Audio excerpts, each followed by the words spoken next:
Hello, beautiful people, and welcome back to the channel. Thank you so much for joining us. Today, we are back with another video. We're going to be checking out Trump goes nuts as German auto giants just leave America. This is going to be so entertaining, guys. So, without further ado, let's head on right into the reaction. Let's check this out. And we're working on a deal where the European Union will agree to pay a 25% tariff on all Mercedes-Benz's, BMWs coming into our nation. But the engine is now starting to slow down. Massive layoffs, factory closures, and rising competition are shaking the very foundation of Germany's industrial strength. Trust in the development of the China automotive market, especially in the premium segment for the long term. That we want to signal to our investor that that money is available for future buybacks.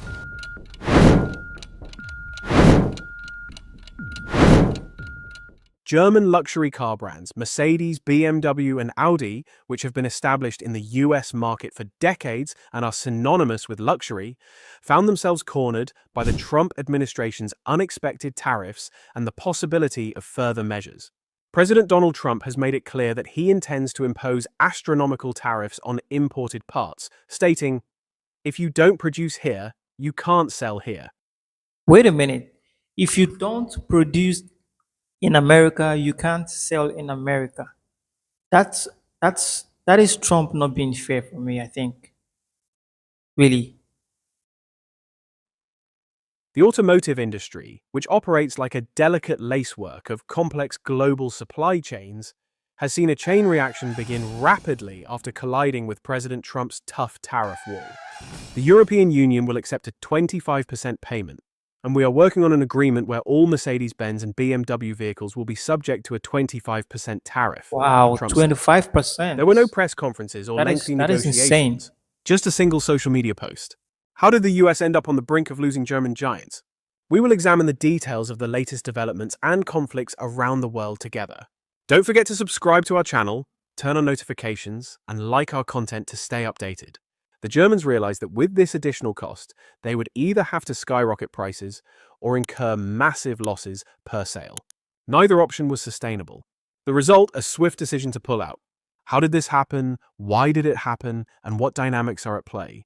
Consider that the BMW plant in Spartanburg, South Carolina, was producing 270,000 SUVs annually, selling them domestically and exporting them Wow. worldwide. That's Mercedes was assembling popular models massive. like the GLE and GLS in Tuscaloosa, Alabama. Audi was also gaining ground in the US market with its imported luxury sedans and SUVs. In a world where tariffs can change overnight, the imposition of a 25% general tariff, coupled with tariffs of up to 200% on imported components such as engines, electronic control units, and digital instrument panels, suddenly imposed thousands of dollars in additional costs on these companies. If we pass these costs on to consumers, no one will buy the vehicles. Absolutely. If we don't, we'll incur massive losses on every car. The only option left is to withdraw. Dealers were shocked when they heard the news on social media in the morning. Brand new German luxury cars remained idle in showrooms. Warranty, spare parts, and service are all up in the air. While German car Hold on a minute, guys. I really feel bad for German producers right now. I seriously do feel bad for them because most of their cars they're actually produced would actually be in their warehouses and the showrooms without any purchase. That is gonna be so bad on them. I really feel for them at this moment. I really do. brands' assembly plants in the US are partially local, many parts come from Slovakia, Germany, Mexico, or other countries. When tariffs suddenly reached up to 200% on all these imported components, such as engines, electronic control units, and digital instrument panels, the numbers didn't add up. Not only did costs increase by thousands of dollars per vehicle, but supply chains also faced the risk of complete disruption in later stages. Instead of panicking, management boards did some quick math. Passing on price increases to consumers was nearly impossible, and writing off massive losses per vehicle was unsustainable. Not only dealers, but also countless businesses, from financial institutions to vehicle logistics companies, automobile accessory manufacturers to advertising agencies that are part of this massive ecosystem, will suffer serious losses. The luxury car culture melted away in a single evening. The Trump administration, however, continued its hardline stance, stating, "We are protecting our country's interests." The factory will either How? stay here or it won't exist at all. From the factory's perspective, the picture is even more bleak. The BMW Spartanburg plant in South Carolina was the production hub for the X-Series SUVs that brought global success to the company. Similarly, Mercedes had been operating in Alabama Tuscaloosa for years, providing jobs to thousands of Americans. Now, these factories are either closing down or shifting production capacity to other countries. First, looking at the vehicle sales figures of these brands in the US, it was estimated that they had reached a total sales volume of approximately 950,000 units by the end of 2024. Wow, 950,000 units. I feel like Germany are contributing a whole lot to the United States when it comes to these automobiles and their sale and their production and everything. They really are contributing a lot to the United States. I pretty much do not know why Trump actually um, is not seeing this from this very angle. Rather, he's trying to, I think, bring them down or make them to stop producing or in America or selling in America, which is ridiculous to me. Seriously. 1 year before the withdrawal.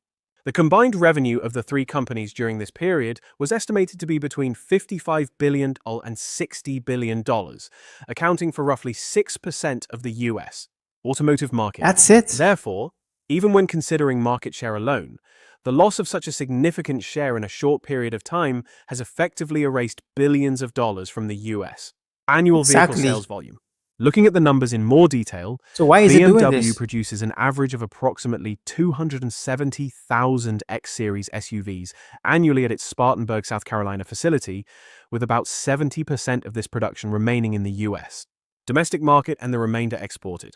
This production represented an activity that was expected to generate approximately $14 billion in revenue for BMW in 2024 alone. Mercedes, on the other hand, produced around 260,000 SUVs, such as the GLC, GLE, and GLS at its Alabama Tuscaloosa facility, generating approximately $13 billion in domestic sales and export revenue. Audi, while not engaging in direct local production, imported and sold an average of 230,000 to 250,000 sedans and SUVs annually in the US market, generating approximately $15 billion in sales revenue. In the business model of Wow, these three 15 brands, a billion. portion of production took place in the US, while a significant portion of key components and technologies were sourced from Germany or other countries. The tariffs imposed by the Washington administration on imported parts, reaching up to 200%, not only pushed the assembly lines in Tuscaloosa and That's it. The tariff imposed on these importations rose up to like 200%. And that is a huge profit for America. So I pretty much do not know why, if America are actually benefiting from this, I do not know why Trump wants to actually bring this whole thing down. It's really making no sense to me, actually. It's really not making any sense at all. Spartanburg into impossible costs, but also pushed sales models like Audi's, which were entirely dependent on imports, to the brink of collapse. Yet BMW, Mercedes, and Audi had built massive plans over decades, trusting in the US market, designing new electric model launches for the US, and investing billions of dollars in prototype testing. A tariff wall swept away thousands of pages of strategic projects. On the European side, a new global axis began to emerge. China is opening its doors to German brands, saying, "Our doors are open to you." New German design studios have been established in Shanghai, Beijing, and Shenzhen. New agreements have been signed between China and Germany in the fields of electric vehicle revolution and advanced autonomous driving technologies. Mercedes announced its investment, saying, "We will develop the new EV platform we previously planned for the US in China." BMW That's announced, it. "We are That's building it. a major production hub in Chengdu." Guys, I think Germany needs to go to China because it's obvious that they are not welcomed in America, and it's pretty much looking like the American government do not really value the whole thing that the Germans are actually doing. So I feel like China really wants them in their country. China wants to welcome them. China itself is a country that deals more on developing a lot of things.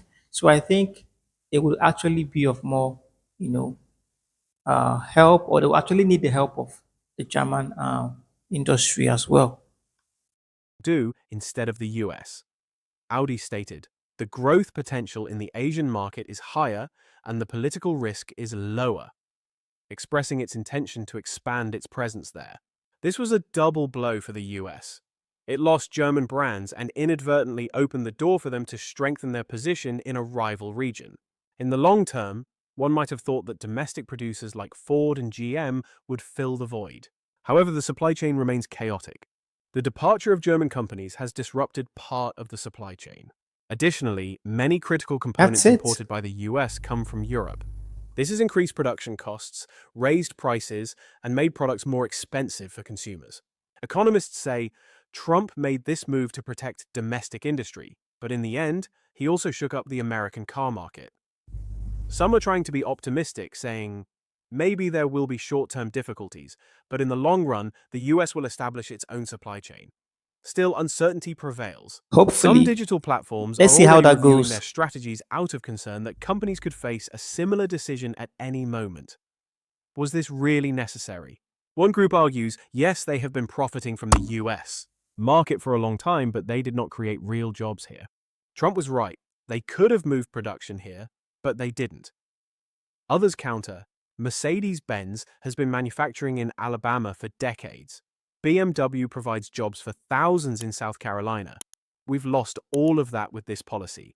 If they weren't profitable, they had no choice but to leave. Guys, hold on a minute. I think with the whole thing going on, if this is actually true, I think the rate of unemployment will actually increase. Trust me, the rate of unemployment will actually increase because a lot of these industries actually hire or employ Americans. Okay, so the rate of unemployment would definitely be on its rise. Trust me. In the end, the answer to who comes out on top remains a mystery. German companies may try their luck in Asia. They may also continue in the US, but under better conditions. The US, meanwhile, wants to establish a new autonomous vehicle ecosystem. But in the short term, everyone is counting their losses. Germany, on the other hand, is redrawing the global trade model, saying that the Trump administration is unpredictable and inflexible. China is likely to turn the situation to its Exactly. advantage by attracting German luxury goods to its own country, thereby increasing its global power in the automotive industry. From a macroeconomic perspective, analysts predict that the US will experience a direct decline of around $45 billion in automotive trade volume. Considering that the US's total automobile and parts imports amounted to $350 billion in 2024, this figure is significant. More importantly, some of the vehicles produced in these factories were also exported to global markets. For example, BMW X5 and X6 models produced in Spartanburg were exported to European and Asian markets as made in the USA. When this export channel closes, it is estimated that the US's total automotive exports will decline by $15 billion. Ultimately, while the departure of German companies may seem to have reduced import dependency, it also deprived the US of export revenues. When the losses of supplier companies are added, it is reported that at least 2,500 companies in the supply chain have either gone bankrupt or downsized. These companies supplied parts to both German OEMs and local brands, but the majority of their business volume was Germany-based. Therefore, in a scenario without German companies, the closure of the factory also significantly ended the operations of local suppliers. Worse still, when German companies left the US, suppliers couldn't see new opportunities on the horizon. Some considered moving to Mexico or Canada, but the main market remained the US, and without German brands, the production gap needed to be filled somehow. Economists estimate that the automotive supply chain could lose up to $4 billion in business volume. Clearly, no one's position is guaranteed in any market. This is an era where even giants like Mercedes, BMW, and Audi may have to face the sound of the closing bell. The story of these luxurious and legendary German brands in America serves as a stark reminder of this reality. What are your thoughts on this matter? Please share your opinions in the comments section. To stay updated on new videos, please subscribe to our channel and turn on notifications. Thank you for watching. Wow, that was an amazing, amazing, amazing story right there. This is actually a bad news to the German government and to the German automobile industry, I think, because this is actually going to be a blow, I think, from both parties, actually, because it's actually going to be a blow on America as well, because it's going to, like I said earlier on in the video, it's going to increase the unemployment rate. And of course, it's going to really affect or shake the economy temporarily, actually. Maybe on the long run, there would be some kind of like a shift or in the economy. But trust me, this is not a good news at all. And I do pretty much do not see reasons why Trump would want to go into the direction of bringing down these automobile giants from Germany. This is not good at all. Thank you guys so much for being a part of this video. Please leave a comment in the comment section and let me know what you think about this development, and let me know if you think Trump is actually making the right decision by doing this. Thank you guys so much for tuning in. Please make sure you like, comment, and subscribe to the channel for more videos, and I'll see you guys in the next one. Bye for now.